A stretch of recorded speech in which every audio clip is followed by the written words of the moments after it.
Dragon ball की दुनिया में पावर का कोई लिमिट नहीं है। हर आर्क में कोई ना कोई ऐसा कैरेक्टर आता है जो सबको पीछे छोड़ देता है। लेकिन असली सवाल ये है कि ड्रैगन बॉल का सबसे स्ट्रॉन्गेस्ट कैरेक्टर कौन है। और ध्यान से सुनना, नंबर 1 पर 2 ऐसे नाम हैं जिनके सामने पूरा मल्टीवर्स झुकता है। और हाँ, वीडियो पसंद आए तो लाइक करना, चैनल को सब्सक्राइब करना और कमेंट में बताना आपका फेवरेट ड्रैगन बॉल कैरेक्टर कौन सा है। नंबर 10 पे है प्रिंस वेजिटा, अल्ट्रा ईगो। इस फॉर्म में वेजिटा डिस्ट्रक्शन की पावर को यूज़ करता है। जितना ज़्यादा डैमेज सहता है उतना ज़्यादा स्ट्रॉन्ग होता जाता है, लेकिन स्टेमिना की कमी के कारण ये फॉर्म ज़्यादा देर टिक नहीं पाता, इसलिए नंबर 10 पे रखा है। नंबर 9 पे आता है ग्रेनोला। विश के ज़रिए ग्रेनोला यूनिवर्स का स्ट्रॉन्गेस्ट मोर्टल बना। इसकी स्नाइप लाइक फाइटिंग स्टाइल और वाइटल पॉइंट अटैक्स गोकू और वेजिटा दोनों के लिए खतरनाक साबित हुए थे। नंबर 8 पे है गोकू अल्ट्रा इंस्टिंक्ट।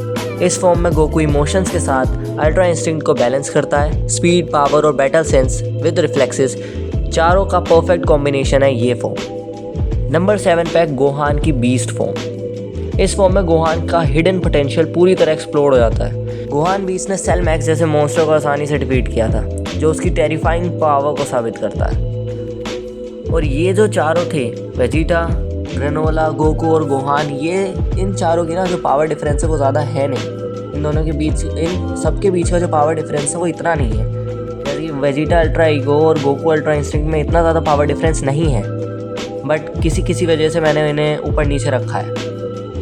और नंबर 6 पे हम मूव ऑन करते हैं। तो नंबर 6 पे आता है गैस। तो ये भी विश के ज़रिए गैस स्ट्रॉन्गेस्ट मॉडल बना था और गोकू, वेजिटा और ग्रेनोला तीनों को डोमिनेट किया था।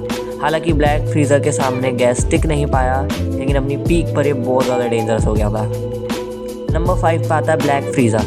इस फॉर्म में फ्रीज़ा ने गोकू की अल्ट्रा इंस्टिंक्ट और वेजिटा की अल्ट्रा ईगो दोनों को एक ही हिट में नॉकआउट कर दिया था। तो इसमें तो बताने की भी ज़रूरत नहीं क्यों ये इतना स्ट्रॉन्ग है।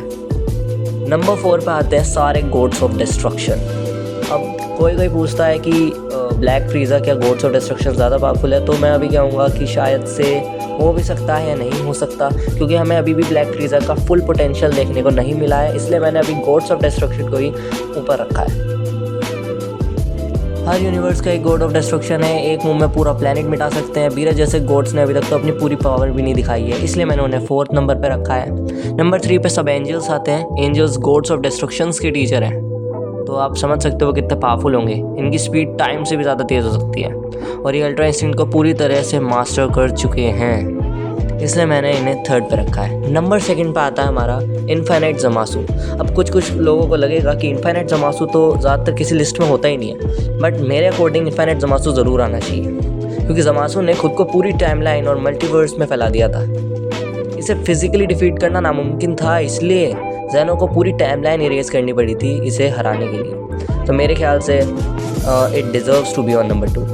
नंबर 1 पे आता है हमारे ग्रैंड प्रीस्ट और ज़ेनो सामा।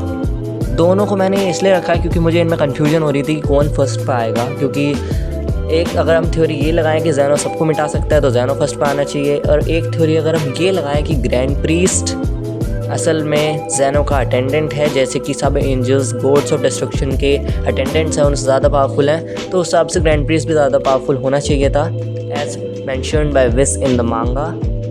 तो इसलिए मैंने इन दोनों को नंबर 1 पर रखा है। तो दोस्तों, अगर आपको ये मेरी video top 10 strongest dragon ball characters की जो लिस्ट थी, अगर आपको अच्छी लगी हो रैंकिंग, तो कमेंट में ज़रूर लिखना। और अगर आपको कोई भी लगता है कि ये कैरेक्टर ऊपर आना चाहिए था, नीचे आना चाहिए था, मिस हो गया है, तो ज़रूर बताना।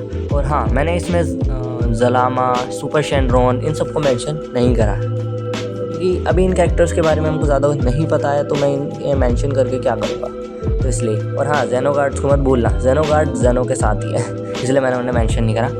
सो until then keep powering up और लाइक, सब्सक्राइब एंड शेयर, और मैं क्या कह सकता हूँ, have a good day also, bye.